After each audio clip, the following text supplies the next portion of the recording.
দেখছো আনন্দটা? কলেজ জীবনের শেষ দিনের আনন্দ ঠিক যতটা, আবার দিন শেষে মনে মনে বেদনাও ঠিক ততটাই। স্কুল কলেজ সব কিছুরই একটা নির্দিষ্ট সময়সীমা থাকে, যেটা পেরিয়ে গেলে আর ফিরে আসে না, থেকে যায় শুধুমাত্র আফসোস।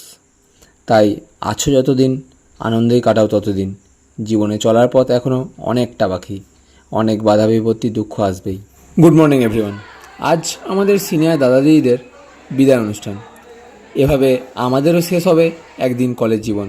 তাই ভাবলাম যতটা সম্ভব হয় তোমাদের সাথে একটু শেয়ার করে নিই মুহূর্তগুলো কেমন ছিল, নানান নাচ গান কবিতা বক্তব্যের মধ্যে দিয়ে দিনটা। আর বেশি কথা বলবো না, চলো তোমরাও দেখতে থাকো আমার সাথে সম্পূর্ণ অনুষ্ঠানটা।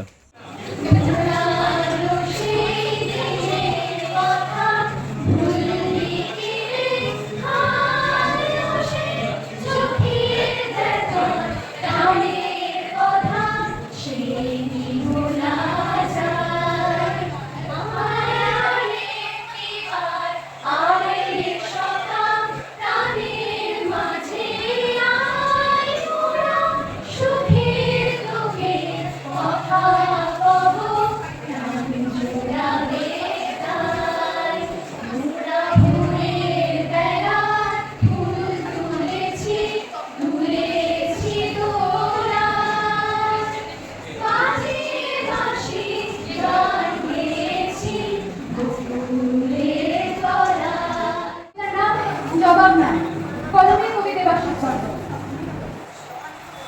और बहुत दिन हो गেল তুমি আমাদের ছাড়ি চলে গেছো গেলে গেলে গাইন কবিতার খাতা বইগুলো কেন সংগ্রহ করে নিয়ে গেলে না এখন যে যেমন পাইছে দুটা করে লাইন হয়েছে আর যেটা পাইছে সেটা দিয়েছে ওই শুনো সুগলালের বেটাটা কেমন গাইতে হয়েছে টুটে মোর ঘর কাচাবি যাবি কোন আমারে আমি তো দমে রেখেছিল বলেছিল হগো তুই তো কোন কি গাইতে হয়েছে ও বলল কাকা এটা ভোজপুরি রবীন্দ্রসঙ্গীত রিমিক বটে রিমিক ওখন রবীন্দ্রসঙ্গীত কইলা লৈকন স্টাইলে গাইতে হইবে পুরা ঝিঙ্কু কইরা আগের বার হারমোনিয়াম বাজাই গাইন কইলে আর চলে যাইলা ঠিক করলে রক্ষা গেলে গেলে গাইন কবিতার খাতা বইগুলো কেন সঙ্গে করে নিয়ে গেলে না বলরাম মাঝি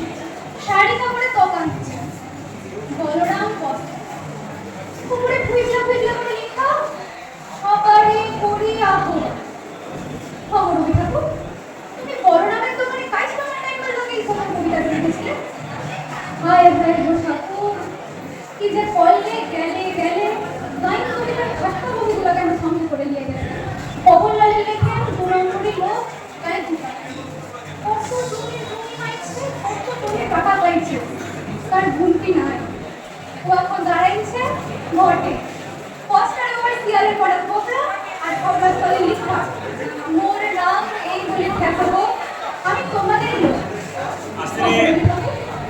তুমি খবর ঘটে দাঁড়াই লিখে যখন কবিতা লিখেছিলে কত কোশ্চেন যে কোচিংয়ে ঘুরে বেড়াচ্ছে তোমাকে জবাব দিবার লোক নাই শুধু একটাই আক্রোশ হয়ে গেল গেলে গেলে গাইন কবিতার খাতা বইগুলো কেন সঙ্গে করে নিয়ে গেল নমস্কার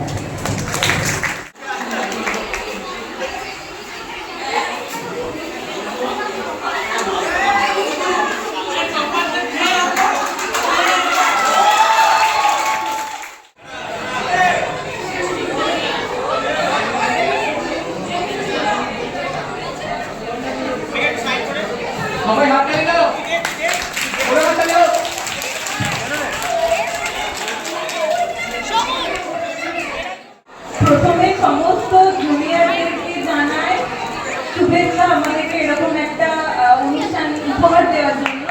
আর সমস্ত টিচারদেরকে আমার প্রণাম। এই 3 বছর কলেজ জীবনে অনেক কিছু শিখেছি, প্রথম দিক থেকে একদম শেষ দিন পর্যন্ত প্রত্যেকটা টিচারদের থেকে অনেক কিছু পেয়েছি এবং আমার সহকর্মী সহপাঠী তাদের কাছ থেকে অনেক কিছু শিখেছি।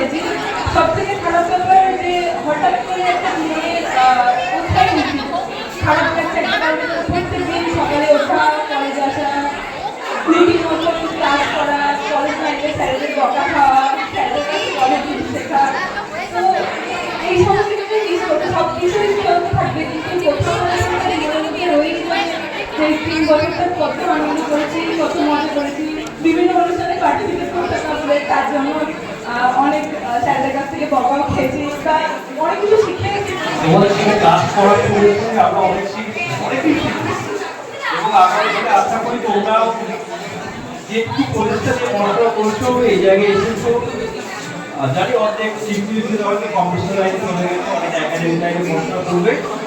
যেখানেই যাও একটা কথা মনে রেখো, কম্পিটিশন হও অসুবিধা নেই, কিন্তু কম্পিটিশন নিজের সাথে হয়, ঠিক আছে? ভালো মানুষ পাওয়ার জন্য হয়। কম্পিটিশনটা যেন মানসিকতা ঠিক না হয়ে যায়, মানসিকতাটা ঠিক রেখো। এইটুকুই তোমাদের কাছে আমার চাওয়া। এইটুকু যদি থাকে তাহলে জানবো তোমরা ঠিকঠাক পৌঁছে যাবে, গন্তব্যে ঠিকঠাক পৌঁছে যাবে। আর যদি কেউ আগেকার দিন সংরক্ষণ করো তাহলে তার এই ঠিক এইভাবেই হয়। আশা করি প্রত্যেকে ভালো থাকবে, প্রত্যেকের শুভ কামনা করি, ঠিক ঠিক জায়গায় পৌঁছে যাও, ভালো মানুষ হও, এইটুকুই আশা রাখছি।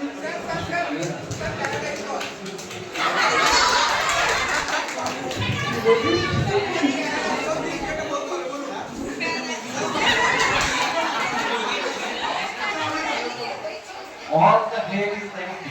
Because the head is empty, all the তো থ্যাংক ইউ এত সুন্দর একটা ফেয়ারওয়েল দেওয়ার জন্য। এরপর কলেজ লাইফ নিয়ে যদি বলতে হয় তো আমি বলি স্যারদের মধ্যে আমার কলেজ লাইফ তো চায়ের দোকানেই কেটে গেছে। আমাকে তো ক্লাসে দেখা যেত না, আমি এরকম একটা ছেলে। তো প্রোগ্রামের সময় আমি চলে আসতাম, ঠিক আছে? সেই দিনগুলো, সেই মুভমেন্টস গুলো মনে থাকবে। হ্যাঁ, আর সেভাবে কিছু মনে থাকবে না, কারণ কি পড়িয়েছেন না পড়িয়েছেন সেগুলো আমার মনে নেই, আমি মনে থাকবেও না। স্যারদের কাছে বকা খেয়েছি, ম্যামের কাছে বকা খেয়েছি, এগুলি মনে থাকবে। এই মুভমেন্টস গুলি নিয়ে যেতে পারবো কলেজ থেকে, আর কিছু নিয়ে যেতে পারবো না। তো জুনিয়রদের আমি একটা কথাই বলতে চাই যে যতদিন তোরা কলেজে আছিস সেভাবে এনজয় করে যা, প্রোগ্রামগুলোতে আগিয়ে আয়, সবাই মিলে একসাথে ইউনিটিতে থেকে এই প্রোগ্রামগুলোতে তোরা মজা কর। এগুলো এই জন্যই অ্যারেঞ্জ করা যাতে করে তোরা সবাই মজা করতে পারিস, ডিপার্টমেন্টের সবাই যেন মজা করতে পারে। পড়াশোনা তো হতেই থাকবে, আর ক্লাস করা অবশ্যই জরুরি। স্যারদের দিক থেকে আমি বলছি যে ক্লাস করা অবশ্যই জরুরি, ঠিক আছে? 75% অ্যাটেন্ডেন্স না থাকলে কিন্তু ইন্টারনালে মার্কস পাওয়া যায় না, ঠিক আছে?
बना बना ताना गुंजते हवा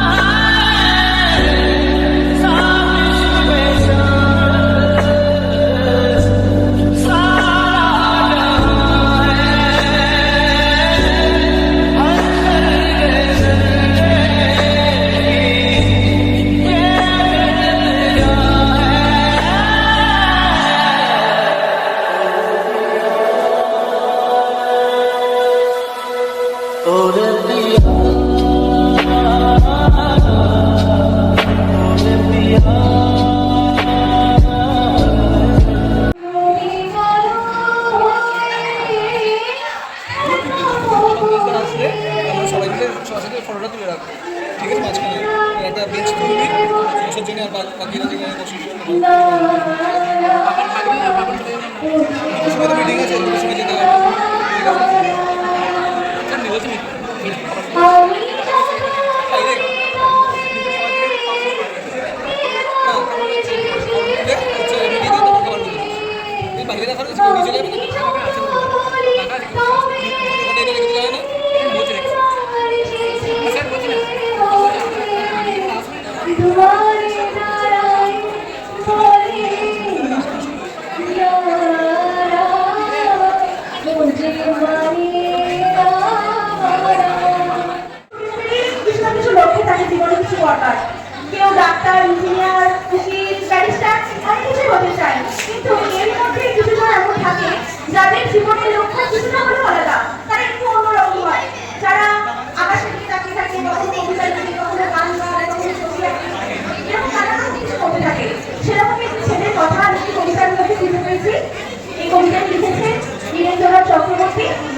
অমর কান্তি।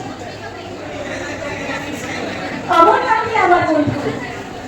স্কুলে আমরা একসঙ্গে পড়তাম। রোজ দেরি করে ক্লাসে আসতো, পড়া পড়তো না। সকলও জিজ্ঞেস করে এমন অবাক হয়ে চাকরা থেকে তাকিয়ে থাকতো যে ভারী কষ্ট হতো দেখে। আমরা কেউ মাস্টারি হতে চেয়েছি, কেউ ডাক্তার, কেউ অমর কান্তি এসব কিছু হতে চাইনি। সে রোদ্দুর হতে চেয়েছিল। শান্ত বর্ষণ, চার টাকা দিয়ে বিকেলের সেই রাজুর দুপুর, জাম আর জামরুলের পাতায় জানাকে একটু অল্প হাসির বোতল লাগে। আমরা কেউ মাস্টারি হয়েছি, কেউ ডাক্তার, কেউ অমর কান্তি রোদ্দুর হতে পারে। সে এখন এক অন্ধকার শাখাখানে কাজ করে। মাঝে মধ্যে আমার সাথে দেখা করতে আসে, চা খায়, এটা ওটা গল্প করে, তারপর বলে উঠি তাহলে। আমি দরজার কাছে এগিয়ে দিয়ে আসি। আমাদের মধ্যে যে মাস্টারি করে সে চাইলে ডাক্তার হতে পারত, যে ডাক্তার হতে চেয়েছিল উকিল হলে তার এমন কিছু ক্ষতি হতো না। অথচ সকলেরই ইচ্ছে পূরণ হলো এক অমর কান্তি ছাড়া। সেই অমর কান্তি যে রোদ্দুরের কথা ভাবতে ভাবতে ভাবতে ভাবতে যে একদিন রোদ্দুর হয়েছিল। নমস্কার।